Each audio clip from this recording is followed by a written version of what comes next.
Audiobooks and beyond. The Endless Scroll, narrated by Matthew Oliver.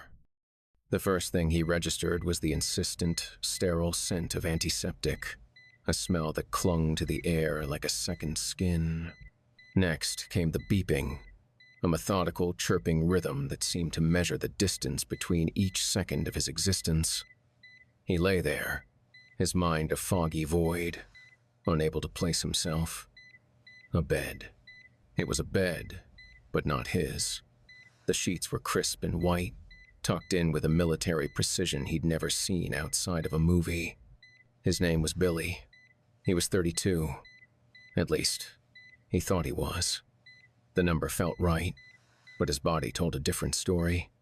A low ache throbbed in his lower back, and when he tried to shift, a profound weariness settled over his limbs. This wasn't the kind of soreness you felt after a workout. It was a deep, bone-felt exhaustion, as if every joint had been rusted shut. He felt a sharp, cold plastic tube taped to the back of his hand and wiggled his fingers tentatively. The motion felt clumsy, alien. Slowly, memory began to trickle back in. It was fragmented, like a cracked mirror, but he could piece together moments. The familiar weight of his phone in his hand, the blue glow of the screen illuminating the living room. Even though the sun had set hours ago, he remembered the hypnotic dance of his thumb, scrolling, scrolling, scrolling. A blur of faces, articles, memes, and videos. Content without end. He had been lying on his couch, his head propped on a pillow, mindlessly consuming information. He had been there for hours. A state of passive existence that had become a routine. What had happened? Had he fallen asleep? Had something fallen on him? He tried to remember a bang, a crash, a sharp pain, anything that would explain his current state, but there was only a blank space, a gap in his consciousness. All he could recall with any clarity was the scrolling. A specific moment surfaced. He was about to close an app when a pop-up had seized the entire screen. It was a plain white box with stark black text, nothing like the bright, flashy ads he was used to. It read, "A life for a life, click to continue." There was no X to close it, no way to dismiss it. His thumb hovered over the words, annoyance simmering. He tapped. A quick flicker of the screen, a nauseating lurch in his stomach, and then nothing. He had felt something, a tremor that shook him from the inside out, a sense of falling, a profound disorientation that had lasted only a fraction of a second.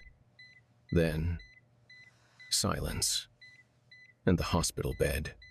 He closed his eyes and tried to think about a way out of this predicament. It was just a minor injury, right? A slip and fall in his apartment. He'd get fixed up and be back to his life soon. Back to the couch. Back to the scroll. A soft click of the door startled him. A nurse entered, her face a mask of practiced calm. She was holding a small tray with several tiny paper cups filled with pills. She moved with a gentle, deliberate slowness. As she leaned over him, her face came into focus, and he caught a glimpse of himself in the reflection on her glasses. The man staring back wasn't him. The face in the reflection was a map of a long life, deep-set wrinkles around the eyes and mouth, skin like crumpled parchment, and a jawline that had long since surrendered to gravity. The hair was a sparse halo of wispy white. His eyes, the only familiar part of the face, were clouded with a dull film, framed by dark circles and sagging skin. This wasn't a temporary injury. This was the face of a man at the very end of his journey. He wanted to scream, to rage against the injustice of it all. But his throat felt dry and tight. All he could manage was a shallow, rattling breath. The nurse, oblivious, placed the pills on his tongue, and he swallowed them with a gulp of water she held to his lips. A wave of pure terror washed over him. He was trapped in a failing, unfamiliar body.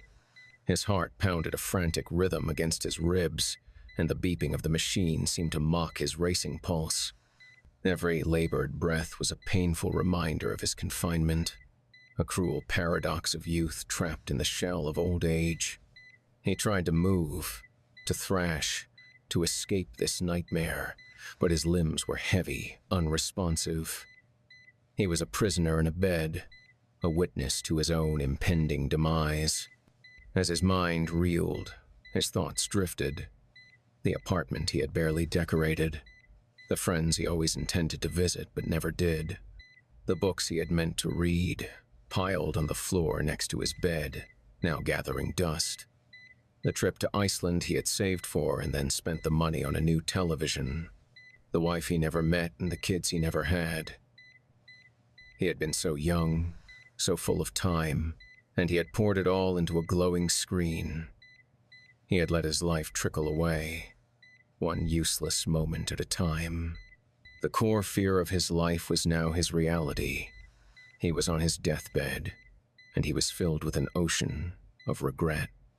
The threat of a slow, lonely death loomed. The man who was previously a man of 92 felt a rush of pure, unadulterated sensation. The crispness of the sheets, the soft texture of the blanket, the cool, fresh air against his skin. Every feeling was a revelation. He sat up, his body responding with an easy grace he hadn't known in decades. He wiggled his fingers, and they moved with a youthful fluidity. He swung his legs over the side of the bed, feeling the surprising strength in his muscles. He was free. His old body had been a prison. Every day had been a new challenge, a fresh ache, a slow decline. He had spent his final years alone in a nursing home, watching the sun rise and set, a lifetime of mistakes and missed opportunities echoing in the silent corridors of his mind. He had wished for just one more chance, just one more day to do it all over again, to make amends, to truly live. And somehow, in a moment of desperate longing, that wish had found an anchor. He felt the energy coursing through him, a jolt of pure vitality. He would not waste this. He would not squander this gift on mindless distractions. He would travel, not through a screen, but in person. He'd see the Great Wall of China, touch the cool stones of Machu Picchu, feel the warmth of the Sahara sun on his face. He would mend the fences he had allowed to crumble with family and friends. He would call them, visit them, sit with them and listen to their stories.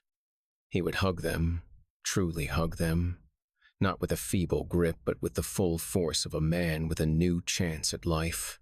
He would learn. He'd take classes, maybe learn a new language. He'd read the great works of literature he'd always meant to. He would fill his mind and his heart with new experiences, not with the empty noise of the digital world.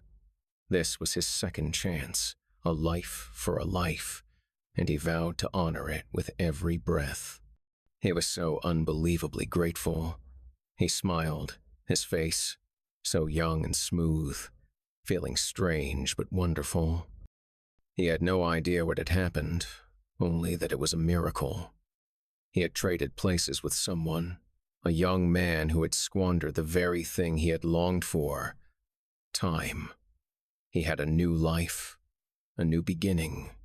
He looked around the small apartment, a modern, minimalist space filled with things he didn't understand. A wide, flat television dominated one wall. A strange, rectangular block with a glowing screen lay on the coffee table. He picked up the phone. It was warm to the touch. He'd seen these things in the hands of the younger nurses at the nursing home, their thumbs flying across the glass with impossible speed. He had never touched one. He pressed a button, and the screen lit up, showing a cascade of images and words. The motion of scrolling was hypnotic. He was a curious, grateful man who had been given a second chance. He would seize it, he vowed. He would travel. He would connect with people. He would learn new things. But for now, he would just look at this one more picture. He scrolled down, then again. His thumb moved faster, a curious pleasure growing in his chest as he settled into the couch. He would live his life to the fullest, he promised himself. But for now, just one more scroll.